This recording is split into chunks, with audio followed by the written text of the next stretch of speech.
Tá. Então, beleza. O que eu coloquei em prática? A primeira coisa que eu coloquei muito em prática de forma intencional. Ok. Eu já tinha muito clareza de que tem algumas coisas dentro de mim que são muito poderosas, que estão dentro das minhas habilidades naturais. Então, eu coloquei muito em prática uma inteligência de comportamento. Foi a primeira coisa que eu fiz. Falei, cara, é inteligência comportamental. Como que eu construí a minha inteligência comportamental? Aí eu vou ter que dar uma mergulhadinha aqui, tá? Pra vocês entenderem que não foi assim, pega um script de vendas e faz 100 ligações por dia.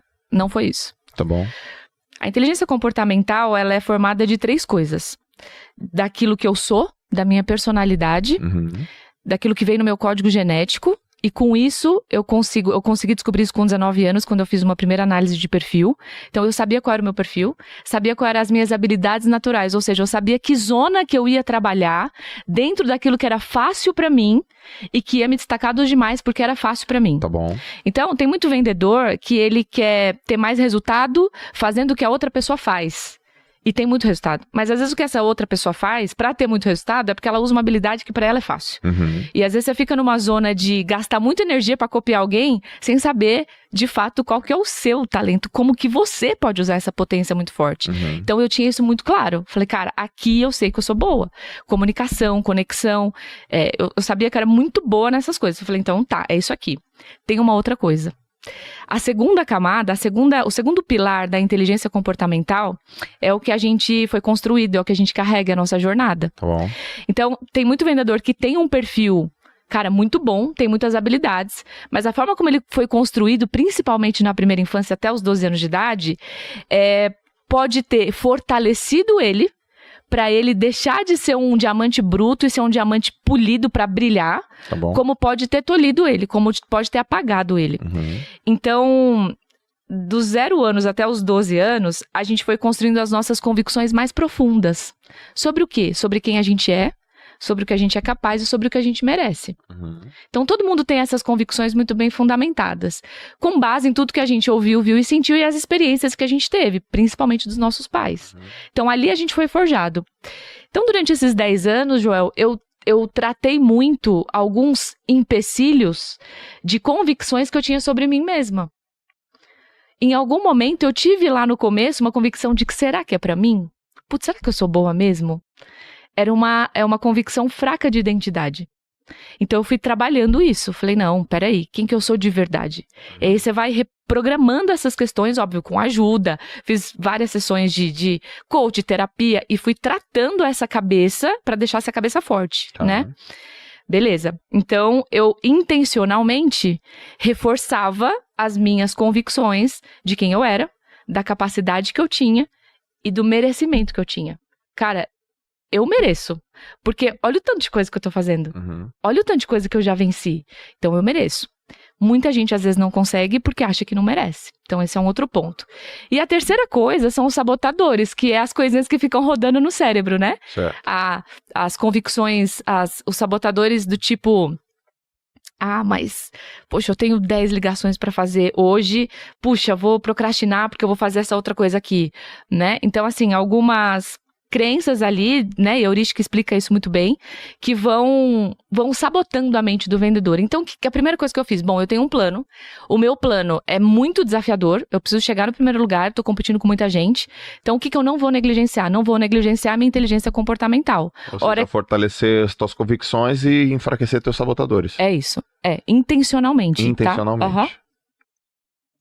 Beleza. Aí, teve uma outra inteligência que eu achei que eu tinha. É muito bom. E que eu descobri que eu tinha, até certo ponto. Entendi. Que é a inteligência emocional. Tá bom. Por que que eu disse que eu achei que eu tinha? Porque eu tomei uma tungada no meio do caminho, emocional, que eu falei, agora é hora da gente testar esse negócio. Se realmente eu soube me preparar emocionalmente para esse momento, né? Beleza. Inteligência emocional, capacidade de lidar com frustrações, com dores, de se recuperar diante de impactos da vida, né? Que eu achei que era só dar conta do não, entendeu, gente? Vocês acham assim, vender é muito difícil, você tem que lidar com o não. Rapaz, tem coisa bem mais difícil que isso. E aí, o que aconteceu? No meio do meu campeonato, eu perdi minha mãe. Sim. Nesse momento, eu tive que tirar do âmago tudo que eu já tinha construído de inteligência emocional na minha vida. E ela me ajudou muito. Me ajudou muito, porque eu pensei até em desistir, sabe? Eu falei, poxa, minha mãe cuidava da minha filha pra eu trabalhar. E agora eu não tenho mais minha mãe, não tenho mais quem cuide da minha filha. Eu tava no meio da minha meta, eu já tava em segundo lugar do Brasil, nesse momento. Era julho. E aí eu falei, sofri pra caramba, obviamente. Até hoje a gente sofre, você sabe como que é isso. E foi, tá? Fui seguindo. Fui seguindo com aquilo que eu tinha de recurso emocional, mas continuei. E aí teve uma terceira inteligência, que eu falei, agora essa daqui é um grande diferencial, que é a habilidade técnica. Por quê? Porque eu falei o seguinte, quando minha filha nasceu, Joel, o valor do tempo mudou pra mim. Exato. Drasticamente. Então eu falei o seguinte, eu vou sair, eu vou fazer 4 reuniões hoje. Eu preciso fechar pelo menos 3 negócios. Eu preciso aumentar a taxa de conversão. Então, minha taxa de conversão, que começou 15% lá no primeiro ano, que depois tinha uma média de 30%, 40%, eu subi para 78%. Então, eu não tinha tempo para perder, entendeu? Ou eu ia para ganhar, ou eu ia para ganhar. E fim. E como que eu fazia isso? A qualificação do cliente tinha que ser boa. Tá bom. Então, eu já acertava lá no comecinho. Essa qualificação é boa, esse cliente está dentro do ICP, ele está dentro daquilo que eu sei que compra. É o perfil ideal de clientes, né? Tá dentro de um perfil ideal de clientes que compra. Então tá, eu vou nele e aí eu tenho que fazer um trabalho impecável. Tem que ser impecável, não tem margem de erro. Porque eu não vou perder, eu não quero perder. Ou é esforço inteligente, ou eu não vou fazer. Não faz sentido. Eu não vou fazer o mesmo volume de trabalho que todo mundo. Então, eu só tenho uma chance. A minha taxa de conversão tem que ser no mínimo 3 vezes maior do que a de todo mundo. É simples assim.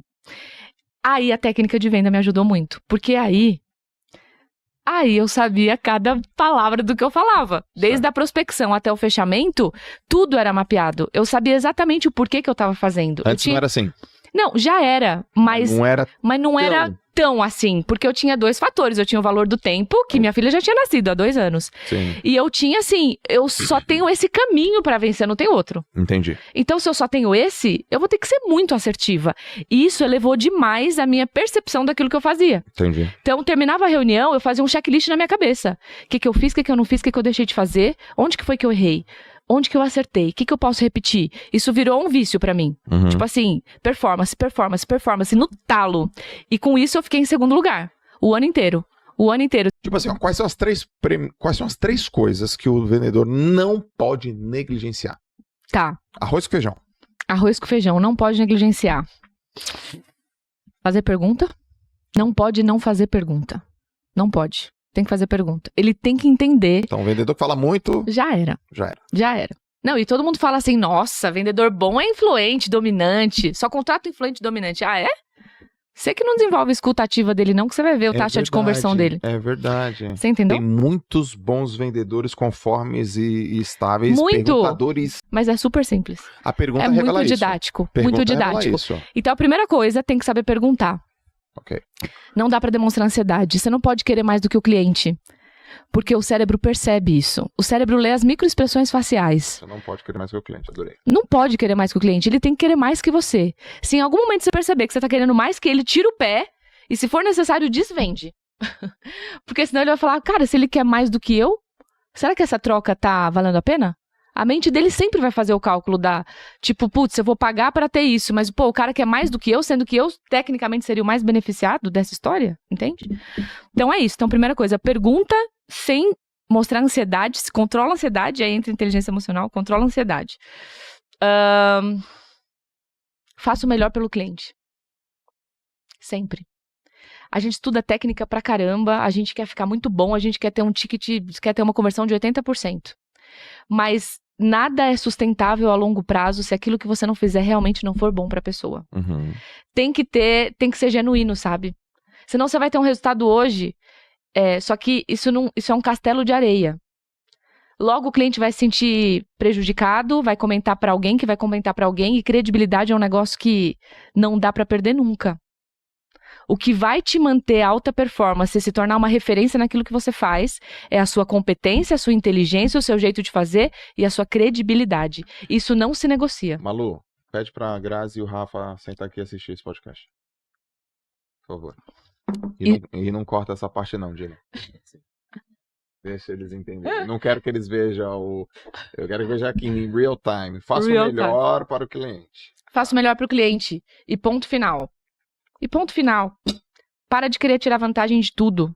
Vendedor não é isso. A segunda coisa é que o nosso método, ele leva muito em consideração o preparo mental do vendedor. Muito. A gente tem mais de 100 ferramentas práticas para desenvolver a cabeça desse vendedor e fazer ele performar mais, usando quem ele é, usando a habilidade dele treinando ele para descobrir quem é o cliente e colocando técnica de venda de uma forma muito boa. Então, a gente realmente tem o objetivo e tem ferramenta para fazer o time virar alta performance. Sair da média, da mediocridade. E o terceiro grande diferencial, Joel, que daí está relacionado à quinta inteligência, que eu te falei que eu falei que eu ia te falar, que é o seguinte: chegou um momento, alguns meses antes da reta final do campeonato, que ficou muito difícil. Muito difícil. Uhum.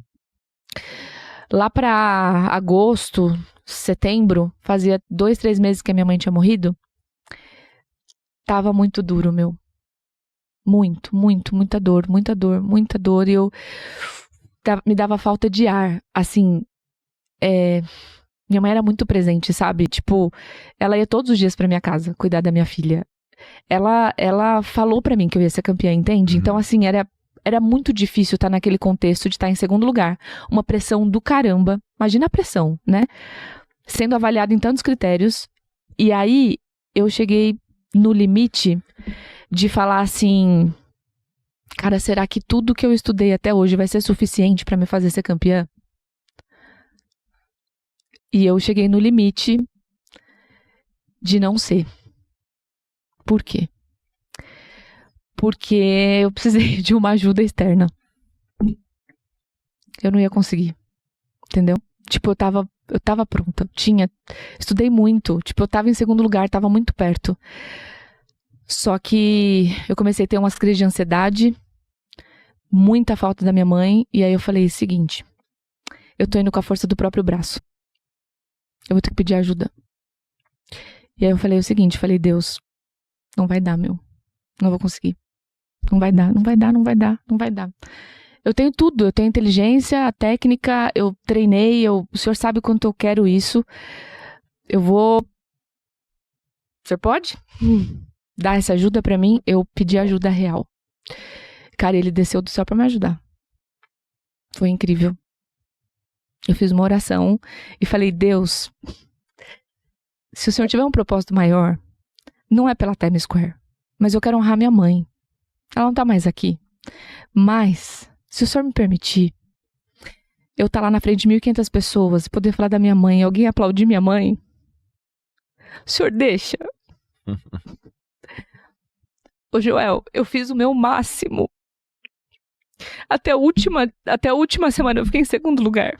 Eu fiz o meu máximo. Eu falei: Deus, faz algum milagre. Agora eu preciso do milagre. Porque eu coloquei tudo, Joel. Eu tava fazendo praticamente a metade da produtividade do cara que tava em primeiro lugar. Uhum. Eu falei: Senhor, tô dando o meu máximo. E Joel, eu vivi o que transcende o óbvio, entende? Eu vivi o que transcende a força do meu braço. Eu já sabia disso, eu já conhecia Deus desde os meus 9 anos, ele já caminhava comigo. Mas eu sempre fui a filha que assim, não, pai, deixa que eu faço. Sabe?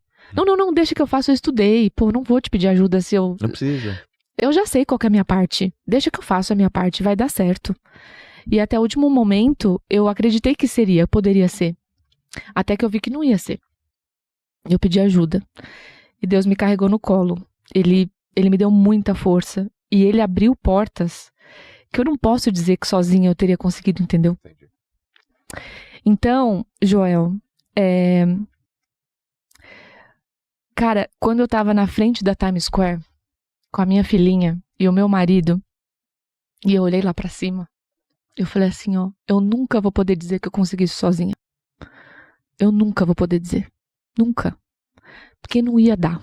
Eu ia chegar muito perto, mas eu precisei precisou sair da camada técnica óbvia e daquilo que eu tinha controle. E eu experimentei algo que transcende a explicação. E depois eu vi tudo que Deus fez na minha vida e o propósito que Ele tinha, e hoje o meu propósito de vida qual é? Mas tem uma quinta inteligência que tem no nosso método, que eu nunca vi em nenhum outro método, e que eu tenho coragem de falar, que é a espiritual. Porque, por que eu não posso dizer para as pessoas viverem isso que eu vivi?